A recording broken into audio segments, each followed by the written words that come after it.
Você tem que mandar seus trabalhos para ser revisados pelos seus competidores, tá? Sim. Essa é a história da ciência. Então é como se a Pepsi criasse um novo refrigerante e mandasse para o pessoal da Coca-Cola ver se vale a pena comercializar. Entendi. É mais ou menos como funciona. Só que até os anos 2000, havia um grau de camaradagem, honestidade e... A visão é a seguinte, se o cara fez um trabalho bom, não interessa que não é meu.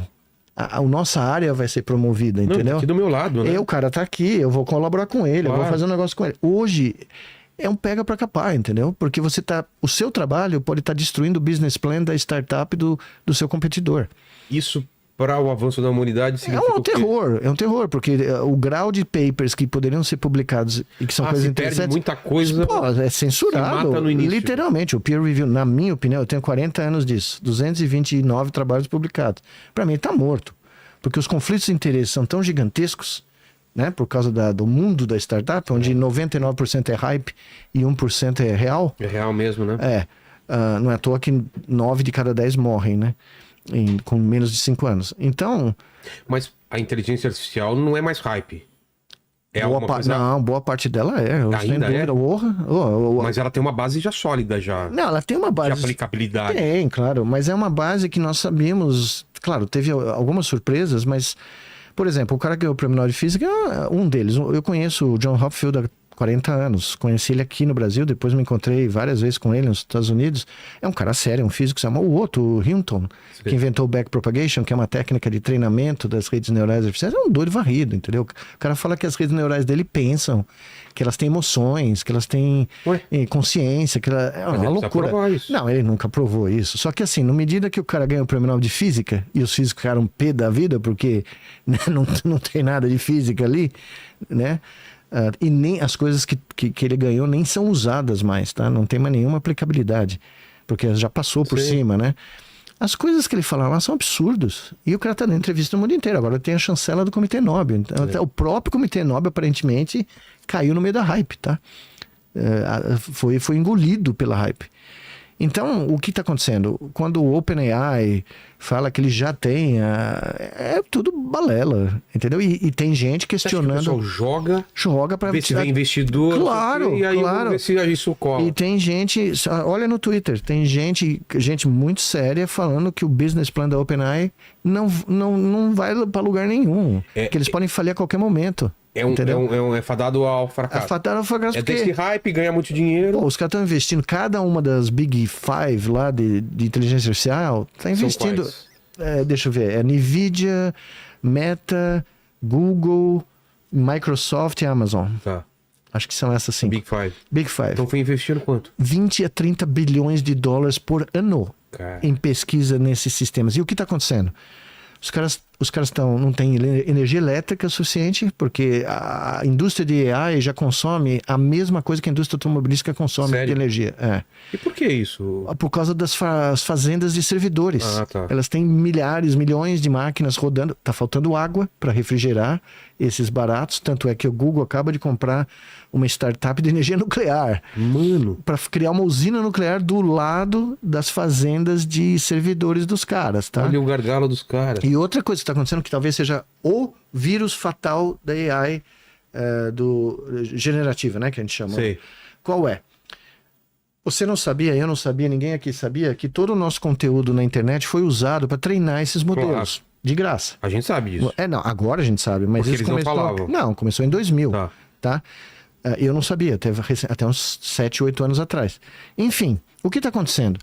A quantidade de material gerado pelos sistemas no mundo está ficando tão gigantesco que ela está retroalimentando a fase de treinamento dos sistemas, em detrimento de dados humanos reais. Se a gente fazer uma metáfora para isso, cara, você não está conseguindo... Você vai comer um alimento e você tá mastigando aquilo tanto, em vez de conseguir... Sua boca tá tão cheia que você não consegue comer mais alimento. Você tá como a cobra comendo o rabo. Sabe aquela imagem da cobra comendo o rabo? Ouroboros. A cobra comeu tudo que tinha na terra e só sobrou o rabo dela para ela engolir. Mas quando ela volta... Isso. O que acontece quando volta essa informação? Esse é o ponto. Quando você começa a não ter disponível material gerado por seres humanos, fotos, textos, som, e você começa a alimentar esses modelos com os seus próprios produtos, você começa a reduzir a variabilidade da distribuição do treinamento. Porque você não está Você não é tem a qualidade, é você não- quantidade. Não, você está aumentando a quantidade, mas você não tem a variabilidade dos nossos produtos humanos, Sim. tá? De texto, de som, de imagem. O que acontece? Os sistemas começam a entrar em pânico, eles colapsam. Até porque não é porque uma pessoa produz 1 milhão de imagens que a que produz 2 por ano não seja mais interessante para ela aprender. Não, mas o problema é o seguinte, ele começa a se autoalimentar do seu próprio produto. Nossa. Então esses sistemas começam a alucinar. Ficar viciando. Eles começam a produzir resultados que não têm a menor lógica com o mundo real. E o que está acontecendo? As pessoas estão se dando conta e não estão disponibilizando os seus dados mais. Exato. Várias iniciativas no mundo, por exemplo, artistas europeus. Existe um processo coletivo, collective lawsuit, né? Ou class action suit, tanto nos Estados Unidos como na Europa, de artistas plásticos que não querem mais que os seus... Aqui também. Aqui eu não sei, mas na Europa com certeza e nos Estados Unidos eu também vi agora. Que não querem que os seus quadros, que os seus textos, usados para treinar. para treinamento de aplicativos... Para as pessoas entenderem. Quando você coloca assim, faça uma ilustração como se fosse o Leonardo da Vinci pintando a ponte do Brooklyn. Aí ele vai usar toda a informação dos quadros e tal. Toda a estatística. Use... faça um poema como se fosse o Olavo Bilac falando Isso. do Palmeiras. Putz, essa seria legal. Manda isso. O Olavo Bilac Já falando pensou? do Palmeiras seria... Né? Depois dessa, só Eu Castro vi o Alves. Drummond fazendo um do Corinthians, né? Não, aí é o pensou? Castro Alves. O Corinthians é o Castro Alves, salvando, tirando né, Enfim, mas é isso que está Tem esse acontecendo. movimento, Então, não, mas veja o que está acontecendo. Vozes, imagens, textos. Por isso que eu falo aqui, o vilão do livro, que é o primeiro capítulo, eu recomendo que as Pô, pessoas... não pensava nesse movimento como sendo um movimento contra robôs, ou inteligência artificial, ou algoritmos. Não, eu vou te Pode contar mudar uma o jogo, coisa. né? Quando eu tive que viajar ao mundo... Mas também, se os caras falam não, e como vão saber se eles usaram? Então, mas esse que eu ia entrar nisso. Quando eu estava planejando fazer o Exo aqui em 2014, eu fui para vários lugares do mundo para conhecer as empresas de robótica que poderiam me ajudar, porque eu tinha 1 ano e meio para construir um troço que nunca tinha sido feito, tá? Aí, eu não era um especialista em robótica, mas eu tenho um dos meus melhores amigos, é um dos maiores roboticistas do mundo, o Gordon Chang, que é professor da Technical University de Munich, né? Que é um chinês australiano educado no Japão que trabalha na Alemanha, tá? Olha só a mistura. Para brincar. O cara é de Macau. O cara nasceu em Macau, mas é de descendência australiana. Então ele é chinês australiano. Estudou numa das maiores lugares no Japão. Trabalhou numa mega empresa de robótica. Aí foi ser professor no Technical University of Munich, que é uma das grandes escolas de engenharia de mecânica, mecatrônica, né? Pois bem, eu fui no Japão ver os robôs, porque eu vi os troços fazendo umas demonstrações absurdas, né? Eu falei, é isso que eu preciso, né? Quando eu chego lá, eu descubro que pro robozinho da Sony andar daqui para lá, cada milímetro quadrado do chão tinha sido planejado e programado. Se você tirasse ele daquele chão... Ele não entende qualquer... Ele caía, ele ia pro outro lado. Aí eu conheci o pessoal da Boston Dynamics, ficaram meus amigos lá nos Estados Unidos, que tem aqueles robôs que dão pirueta. Tá? Aí eu falei, que loucura. Era tudo operador, não era autônomo. Tem um cara ali atrás fazendo. Outro dia o moço que vai para Marte, né? Um moço lá que vai para Marte ele deu uma demonstração da tela dos robôs, fazendo os gestos, dançando. Como assim, demonstração da tela? De um robô da Tesla. Da Tesla. Os robôs da Tesla que ele tá fazendo. Tinha os operadores. Tá tomando o processo do pessoal do processo Eu Robô, né? Do filme lá. Não. Ele tinha operadores vestidos com aquelas vestes todas instrumentadas, todos os gestos dos robôs. Tinha um cara atrás do palco fazendo... Uma marionete. Era uma marionete robótica, tá? Então, quando eu fui olhar esse mundo, eu falei, todos os vídeos que eu vi, todas as coisas que eu vi, palestra, tudo sempre tinha um truque para fazer, não tinha nenhuma coisa autônoma. E nós construímos um protótipo, né, que para fazer alguém andar. O pessoal perguntando assim, todo mundo é amigo dele? O cara é foda. Não, o que eu posso fazer? Quem pode fazer? O cara conhece todo mundo. Não é o pessoal que todo mundo é amigo dele. Cara. O Gordon Chang me levou. Um dia que nós estávamos construindo o Exo lá em Paris. Não é o Lenny falando, né? Eu tava com o Neymar ontem, não é isso? Não, com o Neymar não. Neymar não é meu amigo, não. Não, eu sou mais seletivo.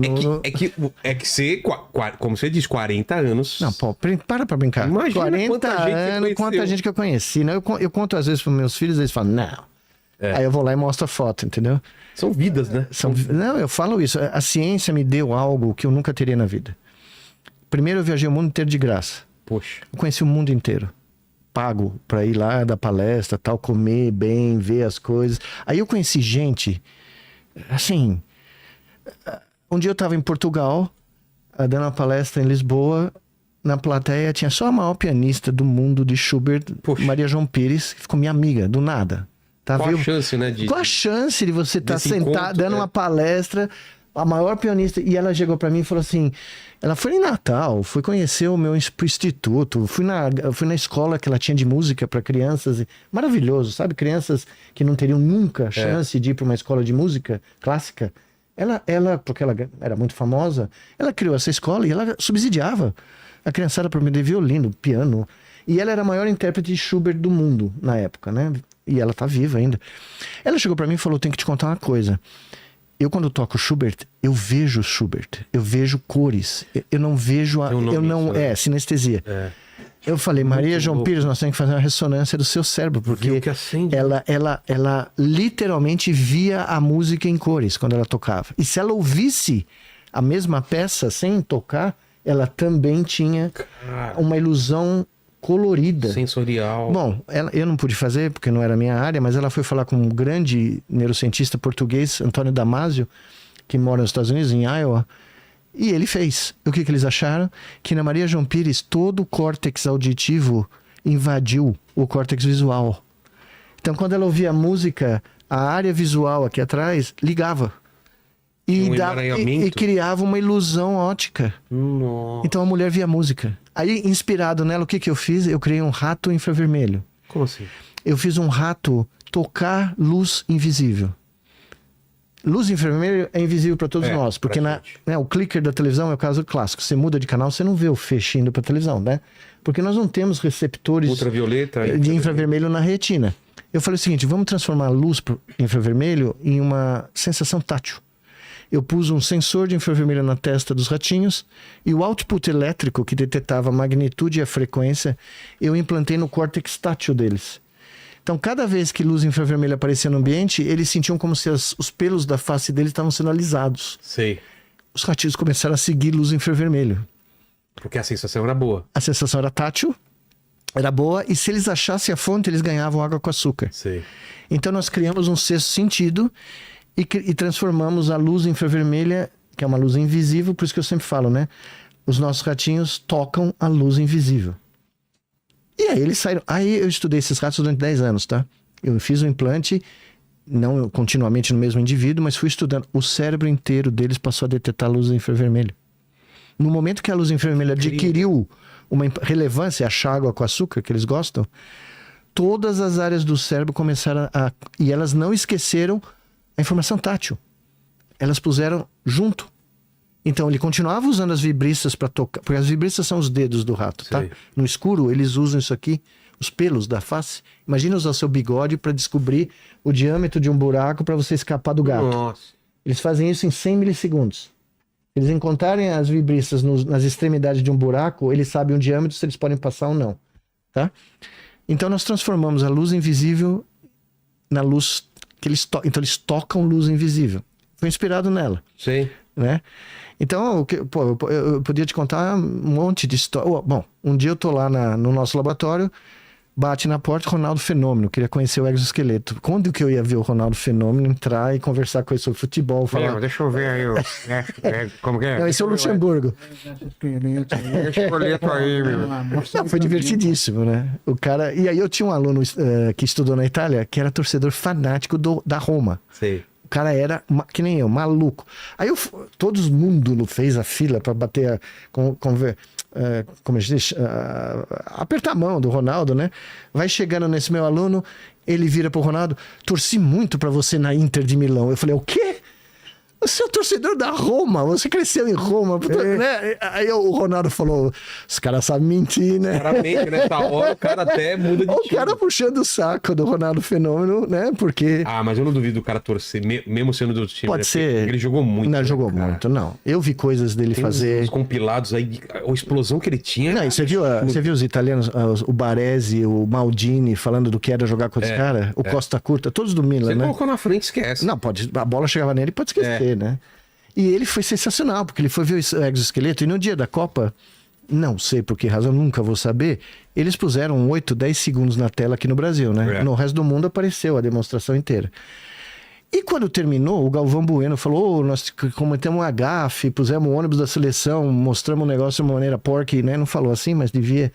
Aí o Ronaldo pegou o microfone e falou, olha, eu fui no laboratório, eu vi, a coisa é sensacional. Eu não precisava fazer isso. Eu não precisava fazer Generosidade. isso. Generosidade. O cara foi lá e falou, olha, eu fiquei impressionado, fiquei super, né, emocionado, porque eu vi as pessoas andando.